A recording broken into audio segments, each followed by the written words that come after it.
This guy here poisoned his friend out of jealousy. Daniel and Mike had been friends since they were children. They lived in the same neighborhood, went to the same school, and even shared food when times were hard. Everyone used to say, "Where you see Daniel, you'll see Mike." Their bond was strong, or at least it looked like it from the outside. Mike was always cheerful, kind, and smart. Teachers liked him, girls liked him. Even old people in the neighborhood called him Golden Boy. Daniel was different. He was quiet, serious, and always felt like he had to work twice as hard to get noticed. Still, he stayed close to Mike. They laughed together, played football, and shared dreams of one day becoming successful. But as they grew older, things started to change. After university, Mike got a good job at a tech company. Within a year, he bought a car. Not long after, he started dating a beautiful girl named Linda. Daniel had secretly liked Linda for years, but she never noticed him. When Mike brought her to one of their hangouts, smiling like a man who had everything, something inside Daniel broke. He smiled, he laughed, he said, "Bro, I'm happy for you." But inside, his heart was burning.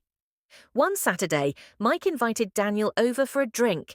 They sat on the balcony of Mike's apartment, talking about life. Mike poured drinks and turned on some soft music. Daniel had already made up his mind. Earlier that day, he had gone to a local market where he knew a shady man sold herbal mixtures. He asked for something that could make someone fall sick. "Not to kill," he said, "just to make him suffer small." The man gave him a small bottle with dark liquid and said, "A few drops in a drink, that's all. It won't kill unless you add too much." Daniel nodded and paid. Now, sitting across from Mike, watching his friend laugh and talk about plans for the future, Daniel felt nothing but cold inside. He waited for the right moment. When Mike stood up to take a phone call, Daniel opened the bottle and poured a few drops into Mike's drink. His hands shook slightly, but he wiped them on his jeans. Mike came back, picked up his glass and said, "To more wins." They clinked glasses and drank. At first, nothing happened. They laughed, they played video games. Then Mike started coughing. "Bro, you okay?" Daniel asked, pretending to care. Mike nodded. "Yeah, just a weird taste in the drink." Daniel shrugged. "Maybe it's the mix." But within minutes, Mike's face turned pale. He held his stomach and rushed to the bathroom. The sounds coming from there were bad, vomiting, gasping, even groaning. Daniel sat on the couch, frozen. He didn't expect it to be this bad. After 10 minutes, Mike didn't come out. Daniel knocked. "Mike, you okay?" No answer. He opened the door and found Mike lying on the floor, shaking. Daniel panicked. He called an ambulance. At the hospital, doctors rushed Mike in. Daniel waited outside, biting his nails. After hours, a doctor came out and said, "He's stable now." But we found poison in his system. Daniel's heart almost stopped. The doctor continued, "We've reported to the police. They'll need to talk to everyone who saw him last." Daniel didn't sleep that night. He lay on his bed, staring at the ceiling, sweating. His heart kept pounding as the doctor's words echoed in his head. "We found poison in his system." The next morning, he got a call from the police. They asked him to come to the station for a few questions. Daniel put on a clean shirt and tried to stay calm. "Just act normal," he told himself. "They don't know anything." At the station, an officer named Inspector James met him. The man looked tired but sharp. He stared at Daniel with deep eyes that made Daniel feel like he could see the truth hiding inside him. "You were the last person with Mr. Mike before he got sick," the inspector said, flipping through a file. "Can you tell me what happened?" Daniel smiled weakly. "We were just hanging out. We had a few drinks, talked. Then he suddenly started feeling bad." "Who brought the drinks?" "Mike did. He poured them himself." The inspector nodded slowly. "Did you both drink from the same bottle?" Daniel paused. "Yes, I think so." Inspector James closed the file. Strange. You're perfectly fine, But Mike had poison in his system. Daniel's stomach twisted.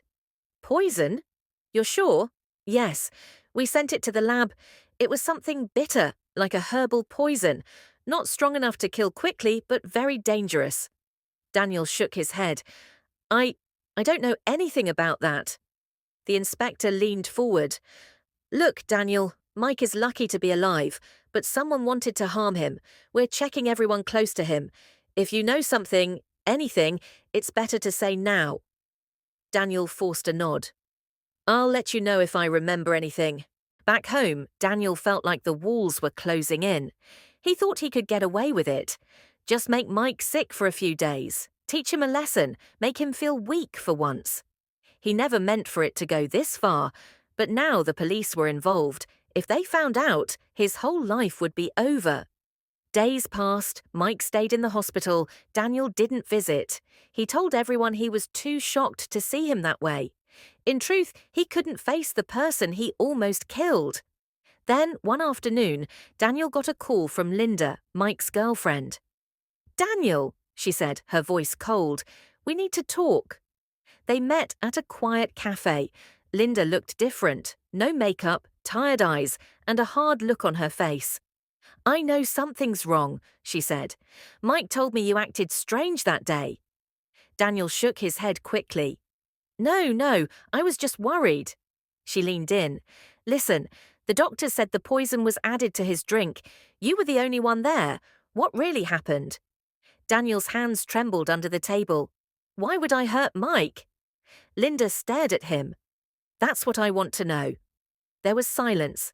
Then she dropped a bomb. Do you still like me, Daniel?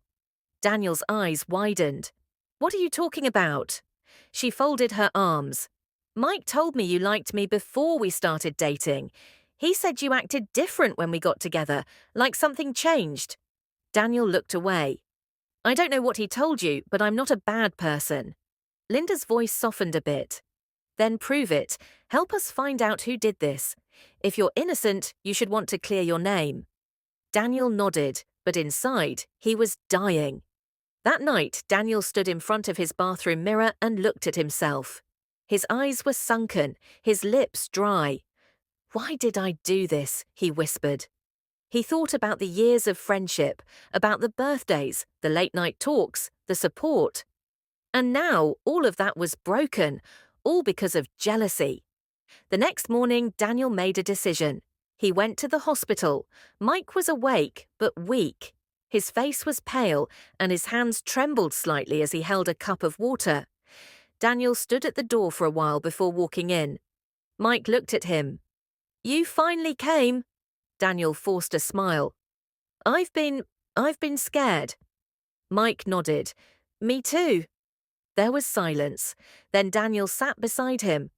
I'm sorry, Mike, he said. Mike raised an eyebrow. Sorry for what? Daniel couldn't hold it anymore. His eyes filled with tears. I didn't mean to. I just wanted you to feel weak for once. You always had everything. Job, car, Linda. I felt like I was in your shadow. Mike didn't speak. Daniel continued. I put something in your drink. I thought it would just make you sick for a day. I didn't want to kill you. Mike closed his eyes. Daniel waited for him to shout, to call the nurse, to hit him. But Mike stayed quiet. After a long moment, Mike opened his eyes again and said softly, Why didn't you just talk to me? Daniel didn't know what to say.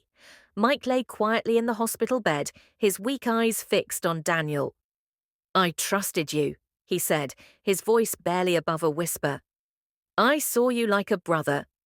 Daniel nodded slowly. I know, and I failed you.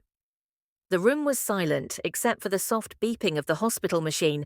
Daniel felt like he was sitting in the middle of a storm, one that he had created himself. I've already told the police you were with me, Mike said, eyes still on Daniel. But I didn't mention anything else. Daniel looked up, surprised. Why? He asked. Mike sighed. Because I don't understand what happened to you, and maybe I still believe there's some good left in you. But Daniel, his eyes sharpened slightly. You need to face what you've done. Daniel stood up, his hands trembling. Are you going to report me? Mike shook his head. You should do it yourself. Daniel left the hospital with a heavy heart. The guilt was now louder than the fear. He couldn't sleep that night, nor the next. Every time he closed his eyes, he saw Mike lying on the cold bathroom floor, shaking. 2 days later, he returned to the police station. Inspector James looked surprised to see him. I'm here to confess, Daniel said, his voice shaking. I poisoned Mike. The inspector leaned back slowly in his chair, studying Daniel's face. Go on, he said. Daniel told him everything, from the jealousy to the herbal poison to the moment he poured it into Mike's drink. When he finished, Inspector James was silent for a while. Then he stood and said, I won't lie to you, Daniel. This is serious. You're going to be charged. Daniel nodded. I understand.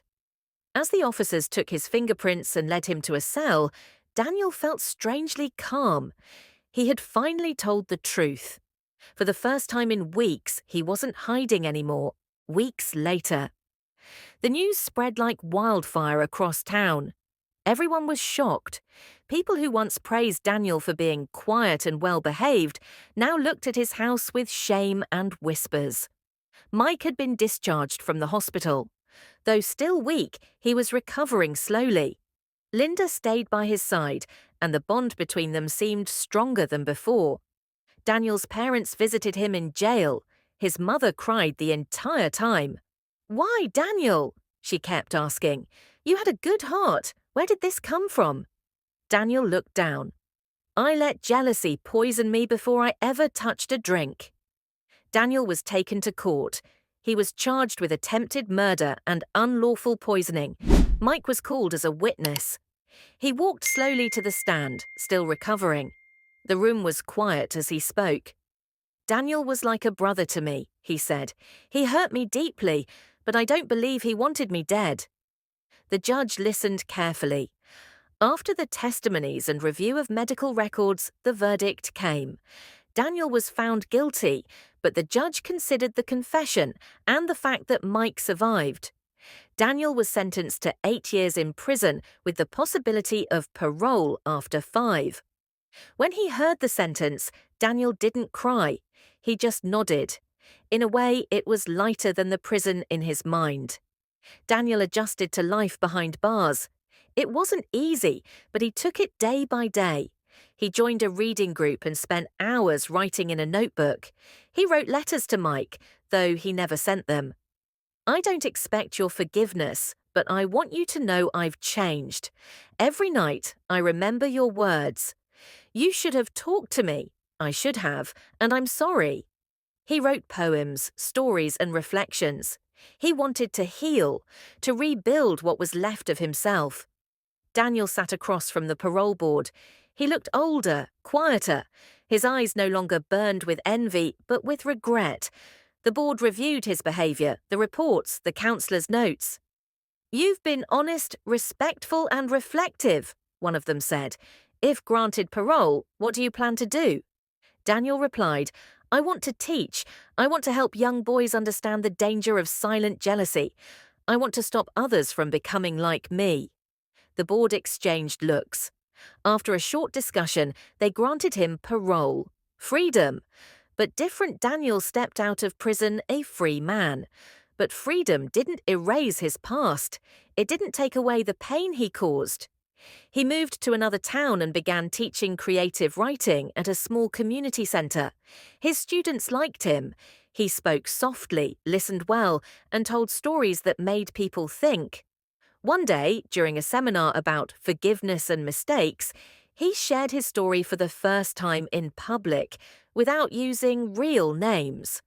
After the session, a young man came up to him and said, "Thank you, sir. I was going to hurt someone today, but I've changed my mind." Daniel smiled for the first time in a long while. It was small, but real. Thank you so much for watching this beautiful story on Yarn Exclusive. If you enjoyed it, don't forget to give it a thumbs up, share with your friends, and hit that subscribe button so you never miss another one. We've got many more amazing stories coming your way. Until next time, stay safe and keep enjoying life's beautiful yarns.